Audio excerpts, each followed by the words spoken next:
unders. He likes unders. He told me 300 no, cc's. It's a oh, this can be part of it. Casey. Welcome to BustmobTV. In the spirit of living our life with intention, me and Gretta Nance found some time in our day to pause, grab some coffee, and chat about what's going on inside Bustmob. We'll answer some questions, interview a Bustmob babe, and share ways to be more intentional in your daily life. Hop on in. That was felon.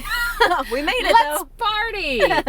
Happy BustmobTV Day. That's right. We're so excited to be here and to pour into each other and one another and to really tell you about something that we've been working on, or at least I have been, this week, and you've been helping me with it too. Yes, it's been a lot of fun, and it's fun to take this time out of our regular day and find a little nugget of time in our day to be intentional. That's right. So let's do it. Let's do it. So something I've been working on this week is trying to figure out what my core values are. Like, I love that we have so them much. at work, and I love them, but I know I have values, but I couldn't tell you if someone asked me, like, what are the 3 core values of your life? And I'd be like, I don't know. And so I think you told me about Brené Brown's list. So I downloaded it. There's like 40 different core values you can choose from. And I'm like, okay. So I made like a list of 30. Yep. Not right. Nope. And then I started reading and they're like, you get to pick 2. Yeah. 2 to 5. 2 to 5. And I'm like, oh, well, I can't have 30 core values, I guess. So now I'm stuck. Figuring them out, but I think it's going to be a really good exercise. That is part of the process. Like, she just gives these great examples of like the most common ones. And it's really easy to be like, well, I like that. I like that. Well, yes, I want more of that. I wish I was more like that, and come up with this massive list. But that's not helpful to anybody. It really should be super unique to you and help filter your decision making. Like, stop wasting time on that if that's not what you want to be. You've identified that you want to be this way and this way, so you can really go all in on that. And it was crazy to me when I realized we'd put so much work into it at the office and getting super clear and living within our core values. And I'm like, yet we don't do it in our own families. And I had trouble finding many articles and books on that. It's becoming more of a thing, but it's a lot of fun and a lot of work. It is. But I hope that you get out of it what I've gotten out of it. And mine are always slightly changing and tweaking too. What are yours right now? HHCGI, honesty, health, challenge, growth, and intention. I love that. And I changed one up from last year. Like I revisit them. I try to every month and kind of rate myself. I actually brought my little notes. Oh no, I ran out. But like I kind of just gave myself a little quick score every month. Can you see it? Like, here's what they are. That's intentional. Well, I'm like, why write them down and then put them in a book and never revisit them? Like, let me actually see if I can move the needle. So like honesty, you know, I got clear on, well, what does that look like?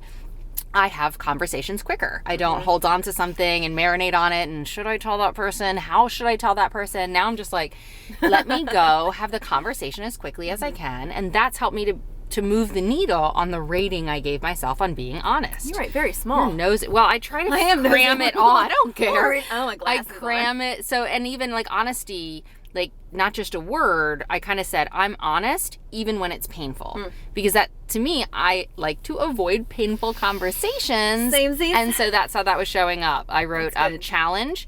I purposely get out of my comfort zone. And like I just kind of took the word and then identified a statement, which kind of described how I act. So these have been really helpful to me. I'm excited you're doing that exercise. I've narrowed it down for sure to 1. Good. Which is? Fun. Because I always want to have fun, and I filter almost everything in my life through, like, is this going to be fun? How can I make making dinner fun? How can I make sitting on the couch fun? You know, like, just like basic things. Such an Enneagram 7. I know. And then there was adventure too, but I'm like, but it's, for me, it's not adventure. Yeah. It's fun because I can have fun playing a board game. Yep. I might not want to take a hike. What cool self-awareness you now have. Yeah, Just I'm getting started. there. Yes, it's going to be fun. It's going to be a process, but I'm here for it. Yep. There's a lot of articles and podcasts now if you Google, specifically from Brené Brown, but others. And I totally recommend checking out like the personal core value process for yourself. It's really cool.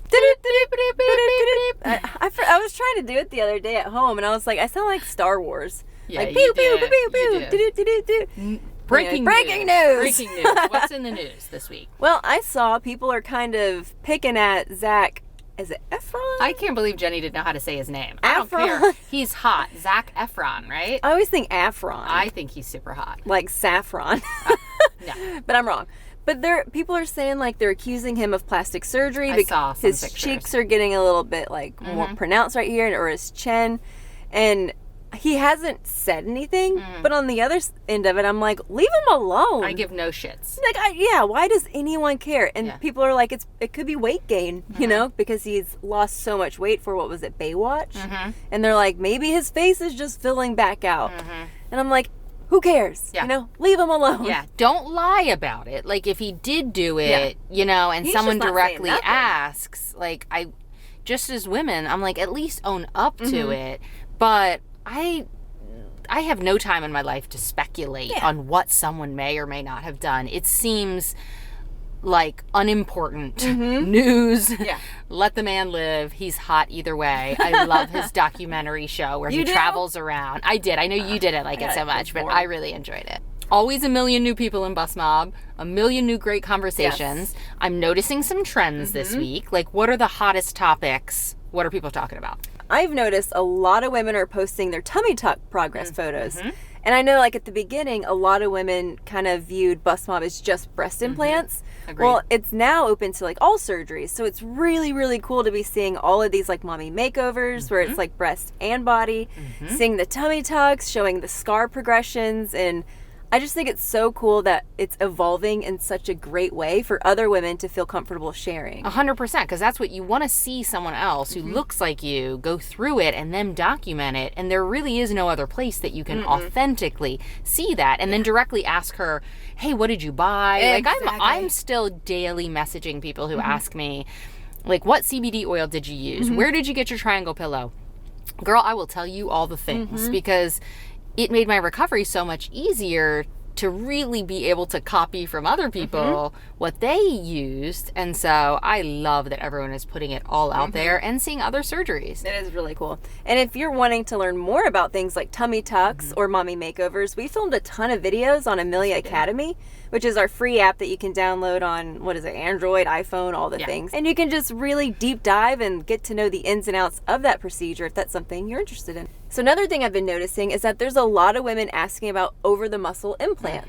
And before, it seemed like the overwhelming majority were always under the muscle. And now people are getting more comfortable with the idea of going over, which I think is really neat because most of the world does over-the-muscle implants, textured over the muscle. But I just think it's really interesting, the shift that I'm seeing inside of Bustmob.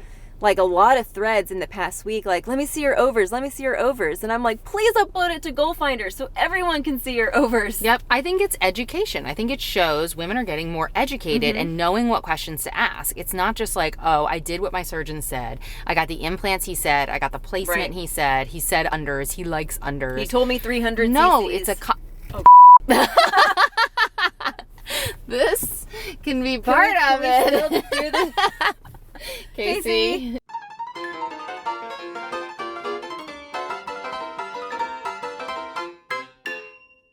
And we're back. Here we are. Technical difficulties. No big It's deal. a lot of fun. We're pretty cash. That's right. So we were talking about over-the-muscle implants and how surgeons are, not usually, but some of them will be like, well, this is the size you're getting. This is the placement you're getting. This is this. And how you were saying, like, women are more educated now, especially inside of Bustmob, to, like, really own the process. And that's just really cool. Asking the right questions, all of those things. And there's lots of resources that you can go to learn more about it that we've helped create. But I think the Goalfinder is a great one if you want to see differences between over and under the muscle. Absolutely. And you can always check that out on Bustmob.com. That's right. Did you see my typey type? Type. Bustmob.com. Oh, Oh, is this my questions? No, I'm good. Oh, more news? No. What are we doing? Your shirt. Oh! I like your shirt. Oh, thank you. I was like, what wear are your you boobs up. doing? Oh, they're up. This one's my favorite You wear it shirt a lot, of all and I of love the that you shirts. do. I don't know why. It's got a little bit of a wider collar. It fits really nice on the sleeves, but makes the girls look good. That's a and Bustmob it's got shirt. a kick-ass message. Yes. So Worth favorite, it. favorite shirt. And you can check that shirt out in our shop on Bustmob.com too, where we have 2 shirts, a tank top that says Bustmob. We have a crop top. We have a sports bra now, scar salve, booby butter, all the things. So definitely check it out. And as a Bustmob member, you get 10% off for using coupon code BustMob. Yes, and proceeds go to help other little people. That's right. Who need it. So it's the nonprofit Help One Now. We give hot meals to children in developing countries for every purchase that you buy. 2 hot meals to children in developing countries, which is just so cool. So if you haven't heard of Help One Now, check them out too. They're a great organization. Yep. Are you ready for some Bustmob questions? I'm here. Always fun to surprise Jenny because she never knows what's coming. It's like Jeopardy. Here's question number 1, I think, from a Bustmob babe. Oh, that car's driving away. Okay. My breast aug is coming up soon. Okay, let me start that one again. Oh, God, let me start. Starting officially this time. My breast aug is coming up soon, and I was wondering, what is a good post-up bra to recover in? Very common question. Very common. So I was like, I need to ask you that. Yeah, that's a lot. It's been asked a lot in Bustmob too. I always recommend something that's front zip because you're not going to want to raise your arms up over your head like to take something off because that's going to be painful, especially if you're under the muscle because they're going to be tight. So if you can get something that's a front zip that's just really lightweight and comfy, something that you can remove your pads to, like I had my last revision in July of last year in 2020. I went up a size and I changed mine out to Sientra. I heard your stomach. Did you hear that? Oh my God. Your hair is sticking out right there. It's okay. See it? No. Oh. Don't even care. What were we talking about? Revision. Your last revision. Okay. With sports bras. Yes. So I will say I have an Amazon recovery list, and I put that sports bra on that list so you can check it out. It's like a 2-pack for $15. Yeah, like I love that. Super cheap. And if I like bled a little bit in my incision site and I got on it, I didn't care because they're $15. Yep. And so comfortable. I even still wear them to this day every now and then because they're fully functional. I love them. Yeah, I know you don't sleep in a bra, but I wear all my like original recovery bras and nice soft ones to sleep too. So your recommendations are great. Let them breathe. Yeah, no, suck them in. Suck them in. Are you ready? I have a prop for the second question. Oh, don't look at it because I'll surprise you. I really do want to always hear your answers because they make me laugh. Ready? Ready. So I'm noticing some horizontal lines and crepey skin on my neck. What treatments or products would help with that? Okay, let's talk about the neck. Let's talk about crepey. And the décolleté. What's crepey? You don't know what crepey is? Like lines? To me, like crepey, like, let me show you what crepey looks like. You know, like really paper thin skin. Like the neck skin is different than your skin on your face. Your neck skin. And it does different things. So what would you recommend? Like treatments, there are some great treatments for the neck, but that's not for everybody. Some of them are pretty expensive. And unfortunately, they're not surgery. Like you're not going to get surgical results. So things like microneedling, Morpheus 8, all therapy, even Botox, You've done can that before, help. haven't you? I have done all the things because look at my neck. Like it's like the giveaway. I feel like your face, because it has more fat, you can make it look younger longer, but this is our dead giveaway. And I'm not ready for a turtleneck at all times. Aww. This is how my mother-in-law always used to take photos. Like you know, with her like hand? I'm like, you're making it obvious you're trying to Don't cover look. your neck. Like literally every photo she'd be like, I like that. I think I'm going to try that just for fun. no, please don't. Okay, I won't. But if you're going to use a product, your face products will not work the same on your neck as they do on your face. So, learned that God, recently. if you're not going to do anything, at least put this down here and wear sunscreen down here. But if you want to start somewhere, my peeps, Neocutis, do have a great neck cream. Yes, There's I love that stuff. all kinds of magical things in it, growth factors and all of these things. You can do it all the way to the chest, as they say, décolleté. I call these chesticles. Yeah. You know, Just call so it your put them chest. down here from your chesticles to your jawline twice a day, and that thing lasts me easily 4 months. And I love the little pump action. Not me. Oh, well, Jenny I- uses I go overboard. a fistful and slaps it on. Yes. But it's not going to be a surgical result. But Yeah. oh my God, you can really improve the tone and texture and elasticity of your skin and your neck by using a neck cream specifically formulated for your neck. I will say when I had submental liposuction, like the first thing I did, I don't know if you can see that flashing. My phone's flashing. When I got submental liposuction, after I healed, I got that stuff because I wanted to like tighten keep everything tight, you know? That's what it does. And I did a jade roller where I would like roll it into my neck right here. I and forget about that. It felt so good. And so that's what I use it mostly for, is like my jawline. That's perfect. Yeah. That's a great recommendation. So if you do nothing else for your neck, start there. Always use sunscreen, even on your neck. But then there are great products and there are great treatments you can move up to. But I didn't know we're supposed to put SPF on our neck. Yeah, girl, that's skin. You're supposed to put it everywhere. I know. It's hard being a girl. It's hard just being young and beautiful. Okay, ready for question number 3. Surgery question. Yes. Okay, here we go. I think.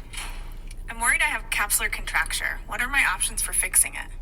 I think you could answer this one better than anybody.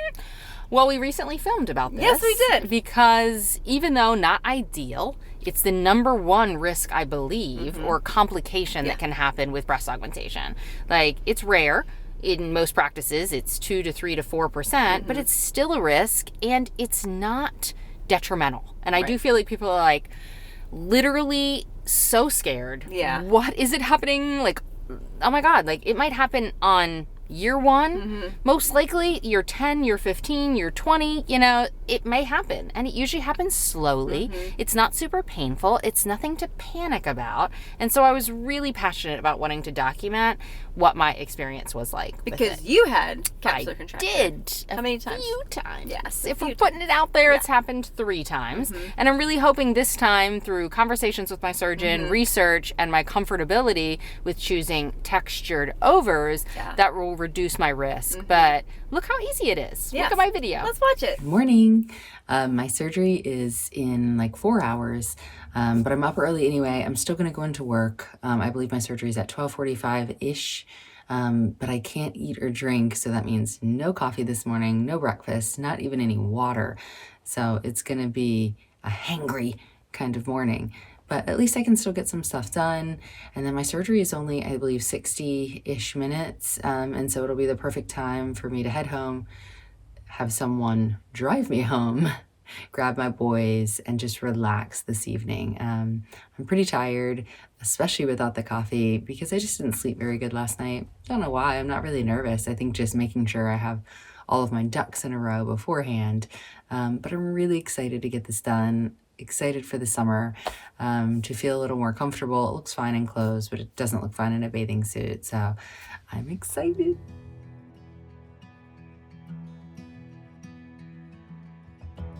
So capsular contracture is a not very well understood process that happens to breast implants, and it's scar tissue. Typically takes your surgeon to diagnose it. It's a clinical diagnosis. There's no imaging study that can prove capsular contracture. It's essentially tight and firm and can be tender to the patient.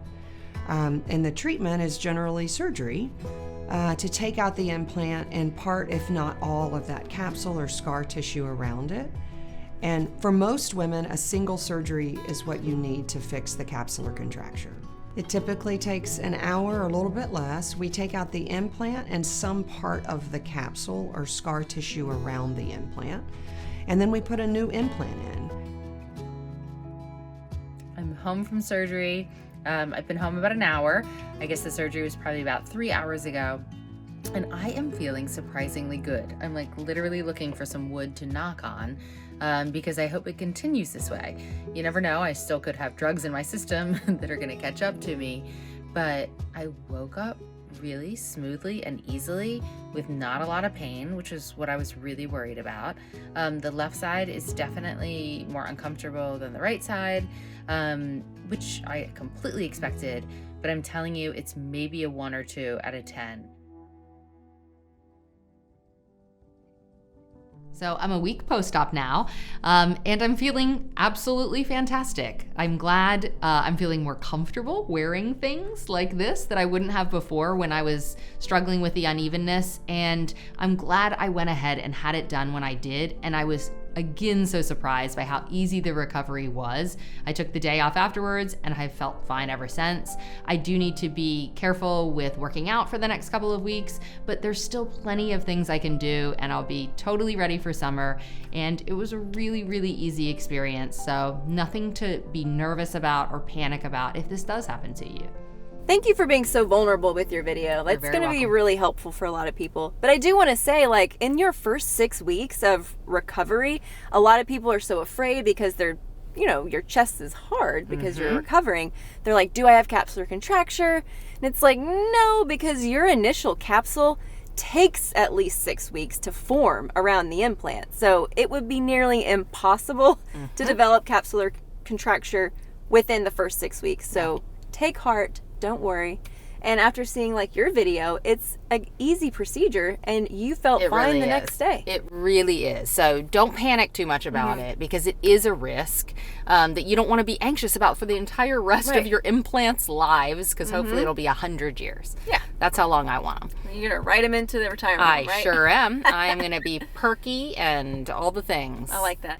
So we've talked about core values and why they're important, and we encourage you to maybe figure out like what your top core values are, so you have a good filter for like what's right in your life or what's not right and what's not working. We talked about Zac Efron, Hottie. not Afron. No, the Afrin. And the we're gonna- nasal spray. Yeah, and not that. And we're gonna leave him alone. Leave him alone. And we just love answering your Bustmob questions. So always feel free to ask us inside a Bustmob or direct message us questions, and we'll be happy to incorporate them into our Bustmob TV. Yes, but now it's time to get back to work. We do. Intention is over. It is. See you on Bustmob Breakfast Club if you want to talk more about core values and intention. Yeah. Or always join us on Bustmob TV. That's right. See you later. Thanks so much for watching. To join Bustmob, shop for swag, or follow me and Greta on social, click the links below. See you next time.